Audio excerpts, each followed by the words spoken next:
Hello नमस्कार, praise the Lord. जैसे कि आप देख रहे हैं राष्ट्रीय जयशु मानव सेवा और प्रभु में आप सबका भाई आशीष राजकुमार।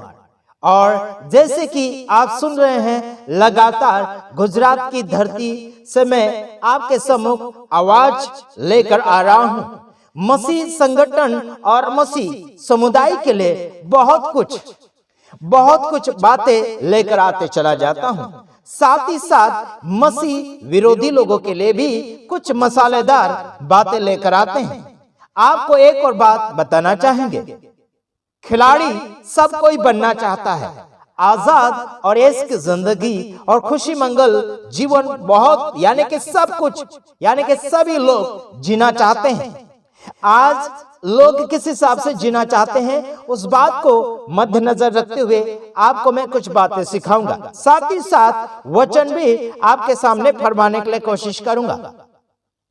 संसार में हर कोई व्यक्ति नौकरी कर रहा है कुछ पाने के लिए, धनी बनने के लिए, है ना, और गरीबी से बाहर आने के लिए। तो उसी प्रकार से इंसान पाप से बाहर आने के लिए बहुत कुछ कोशिश कर रहा है। कोई दरगाह जाता है, कोई और कहीं जाता है, कोई पहाड़ों में जाता है, कई और दर्शनें करते हैं, कई और तपस्या करते हैं, क्योंकि उनको उद्धार चाहिए। क्योंकि यीशु मसीह के अलावा किसी का उद्धार नहीं हो सकता। क्या बोलना चाहिए, एक छोटे से भी आदमी का उद्धार, छोटे से भी अपराधी का पाप माफ कोई नहीं कर सकता। केवल यीशु मसीह है जो इंसान के पाप माफ करके स्वर्ग के राज्य में दाखिल होने के लायक बना सकता है। उसी परमेश्वर का प्रचार हम लोग करते हैं।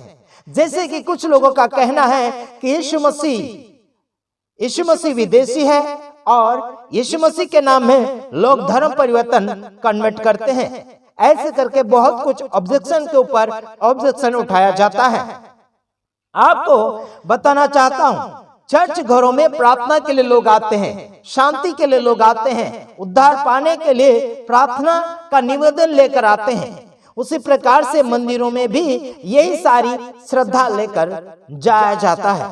इसमें कोई डाउट नहीं है, इसमें कोई शक भी नहीं है। आपको मैं कहना चाहता हूं मेरे तमाम भाइयों बहनों, हिंदुस्तान में रहने वाले चाहे मसीह हो या फिर गैर मसीह हो, कोई बात नहीं, आप सभी से हम प्यार और मोहब्बत करते हैं। इसी के खातिर आप सभी को सही और अच्छी बातें सुनाना चाहते हैं।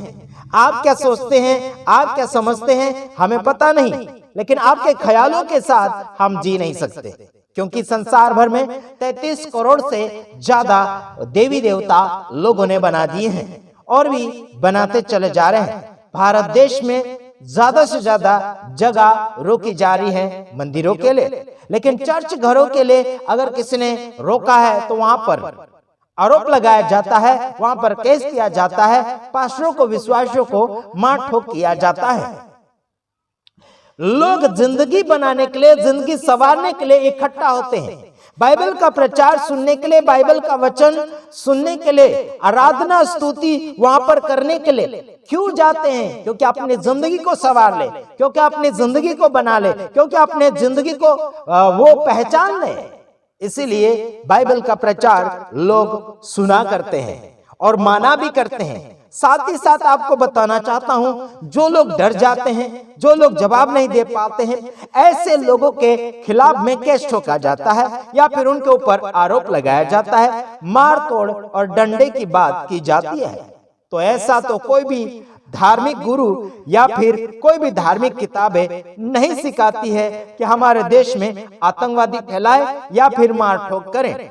जैसे कि 15 यानी कि 26 जनवरी के ऊपर और 15 अगस्त के ऊपर हिंदू, मुस्लिम, सिख, ईसाई का नारा लगाया जाता है। लेकिन क्या है, बाद में क्या हो रहा है? हिंदू, मुस्लिम, सिख, ईसाई हम आपस में भाई भाई करके नारे लगाए जाते हैं। क्या इस नारे का इज्जत आप कर पा रहे हैं? एक्सक्यूज मी, बड़ा ध्यान दीजिएगा मेरे तमाम भाइयों बहनों, इस नारे का आप क्या फायदा उठा रहे हैं? बिल्कुल नहीं, खिलाफ जा रहे हैं। इसका मतलब जिन्होंने इस नारे को बनाया है, जो इस नारे का निर्माण किया है, उस नारे का निर्माण करने वाला निर्माणकर्ता उठना चाहिए और सबक सिखाना चाहिए कि हमने नारे क्या लगाए थे और कर्म क्या कर रहे हैं। आपके कर्म वैसे होना चाहिए, आप जैसे बोलते हैं, आप जैसे वादे करते हैं, उस वादे में सच्चा निभाने वाला चाहिए। वादा किया पर निभाया नहीं, इस बात को बीच में नहीं रखना चाहिए। वादा किया तो निभाओ भी, तब जाके वो बातें सक्सेस होगी और उसके लिए सलूटता की बातें होगी। Praise the Lord. परमेश्वर के नाम की स्तुति और महिमा तारीफ करने के लिए लोग दौड़े चले जा रहे हैं। लाखों हजारों में लोग मसीहत को अपना रहे हैं। प्रभु यीशु मसीह के पास लोग क्यों आते हैं? क्योंकि उसमें प्यार है, क्योंकि उसमें उद्धार है, क्योंकि उसमें शांति है, क्योंकि उसमें आगे लोगों को स्वर्ग तक पहुंचाने का मार्गदर्शन मिला जाता है। क्या सुन रहे हैं आप?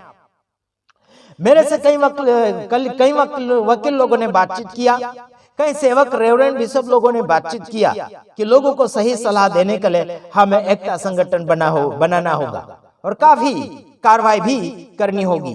पुलिस स्टेशन में जाकर वहां के जो अधिकारी हैं उनसे बातचीत करना होगा और उस बात को मद्देनजर रखते हुए बात को संवारने के लिए कोशिश करना होगा।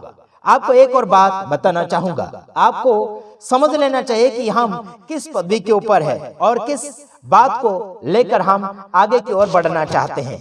उस बात को बुनियादी बनाने के लिए हमको अच्छी बातें चाहिए, अच्छा सलाहकारी चाहिए और अच्छे जानकार चाहिए, है ना, अनुभवी चाहिए।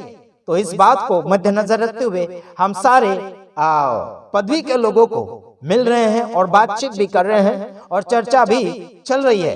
अलग अलग ज्ञान के लोग और अलग अलग अनुभवी लोग हमारे साथ मिलते चले जा रहे हैं। उन सभी के लिए हम धन्यवाद देते हैं कि आप सब इस जयशु यानी कि राष्ट्रीय जयशु मानव सेवा में कुछ अनुभव को आप बांटना चाह रहे हैं। आप सभी का स्वागत है। अनुभव आपका लाइए और बांटिए और भारत देश में विकास सोचिए और भारत देश को अंधकार में नहीं बल्कि उजाले में लाना है, क्योंकि भारत देश महान नाम से पहचाना तो जाता है लेकिन महान कार्य बिल्कुल नहीं हो रहा है।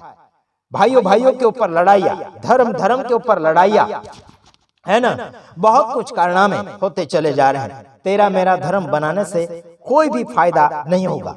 कोई भी धर्म बनाने वाला व्यक्ति स्वर्ग में पहुंच नहीं पाएगा, क्योंकि स्वर्ग में धर्म नहीं मिलेंगे। स्वर्ग में एक ही धर्मी परमेश्वर मिलेगा जो सबका न्याय करेगा और सबका उद्धार करता है, सबको हिसाब देने वाला खुदा है। Praise the Lord. और परमेश्वर के सामने कोई भी व्यक्ति झूठ नहीं बोल सकता, कोई भी व्यक्ति अपने आप को छिपा नहीं सकता, कोई भी व्यक्ति वहां पर कोई भी प्रकार का रिश्वत नहीं दे सकता।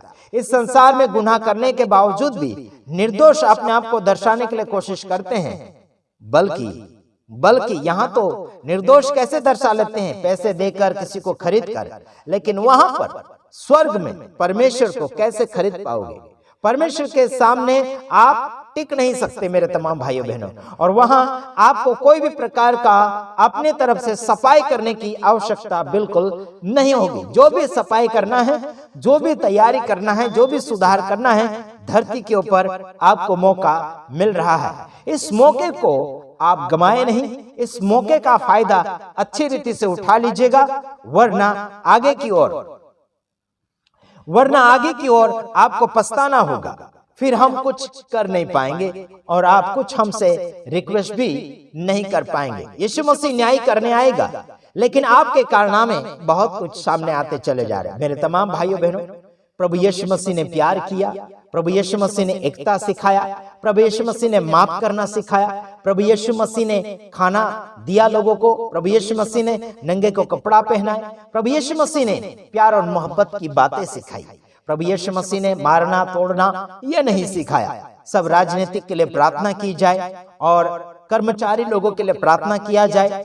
अगर उन लोगों को अगर आप कुछ याद दिलाना चाहते, बोलना चाहते, तो जरूर बोलिए, मोदी को बोलिए, योगी को बोलिए, और कुछ ऐसे मिनिस्टर है और कुछ पदवी वाले हैं, उनको प्यार और मोहब्बत से जाकर आप समझाइए, बोलिए और रिक्वेस्ट कीजिए और आपकी मांगे आप उनके सामने रखिए। आपकी चाहत क्या है, आपकी मांग क्या है, वो जरूर आप लिखित रूप में दीजिए या फिर मौखिक आप बोलकर भी उन्हें रिक्वेस्ट कर सकते हैं, बोल सकते हैं, क्योंकि आप भारत के नागरिक हैं और भारत के नागरिक कोई भी जाति धर्म के हैं, उनका हक उनको मिलना अनिवार्य हो चुका है।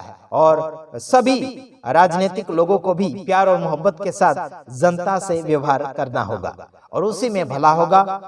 हम भारत देश में सब लोग एक कुटुंब बनकर हमारे देश को इज्जतदार बनाएं, हमारे देश को प्रेमालु दयालु बनाएं, सब जाति धर्म के लोगों को प्रेम भाव से आगे हैंडलिंग करें या फिर व्यवहार करें, उनके साथ अच्छा व्यवहार करें। आप भले कोई भी जाति धर्म से आते हैं, आपका हम विरोध नहीं करना चाहेंगे, लेकिन गलत करते हैं उसके खिलाफ में कोई भी तो एक्शन लेना ही होगा। तो आशा करता हूं कि आपने हमारे वीडियो को देखा, समझा। देश विदेश में हमारे तमाम भाई बहन, फॉलोवर, आंटी, अंकल जो भी है हमारे साथ जुड़े हुए हैं और हमारे राष्ट्रीय जय यीशु मानव सेवा में सहयोग जो करने के लिए तैयार हो रहे हैं, आप जरूर तैयार होइए और इस मिशन को हम लगातार भाईचारे के प्रेम के द्वारा आगे की ओर बढ़ाएंगे। हिंदू, मुस्लिम, सिख, ईसाई के लिए हमारे ये राष्ट्रीय जय यीशु मानव सेवा है, सबके लिए है, किसी का भेदभाव नहीं होगा। इसमें माता पिता का प्यार बताया जा रहा है और डांटा भी जा रहा है। थोड़ा क्या बोलना चाहिए, हम कभी गुस्से भी होते हैं, कभी नाराज भी होते हैं, तो जरूर आप बुरा ना माने। हम आप सब के लिए ये सब कुछ कर रहे हैं, भले हिंदू हो गए, मुस्लिम हो गए, बजरंग आरएसएस वाले हो गए, हम सब का भला चाहते हैं, सबका सुधारा चाहते हैं। अगर बात को सुधारना चाहे तो बैठकर बात करें, शांति से शांतिपूर्वक बातचीत करें। हिंसा से, गुस्से से कोई फायदा नहीं होगा मेरे तमाम भाइयों बहनों। तो देखते हैं, मैं ये भी कहना चाहता हूँ, छत्तीसगढ़ में जो ज्योति शर्मा ने हुल्लड़े मचा कर रखी है, ज्योति शर्मा को अपने नाम को अच्छा इज्जतदार बनाना अगर चाहती हैं तो जरूर बैठकर बात करें। इंसानियत के रूप से इंसान के साथ बैठकर बात को सुधारें और बात को समझ लेना चाहिए, सही और गलत क्या है। शांति पूर्वक अगर कोई भी व्यक्ति बातचीत करता है, मिल बांट कर बातें समझने के लिए कोशिश अगर करता है इंसान, तो जरूर उसका कोई न कोई रास्ता जरूर निकलता है।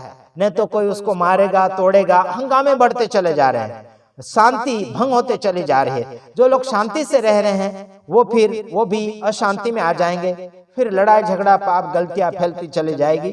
तो सावधान रहिए, हमको आगे की ओर सुधारा चाहिए, बिगाड़ा बिल्कुल नहीं चाहिए। आपने समझ लिया होगा कि हम कहना क्या चाहते हैं, थोड़ी सी बात में ही आप समझ जाइए, समझदार के लिए सारा काफी है। हम दूसरे वीडियो में आएंगे, तब तक ले हम आपसे विदाई तो लेना चाहते हैं, लेकिन आखिरी में यूहन्ना 10 का 10 वचन आप पढ़ लेना है।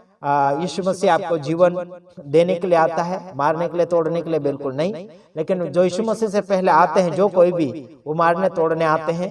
तो ध्यान दीजिएगा, किसे मानना है, किसे नहीं मानना है, किसे स्वीकारना है, किसे नहीं स्वीकारना है।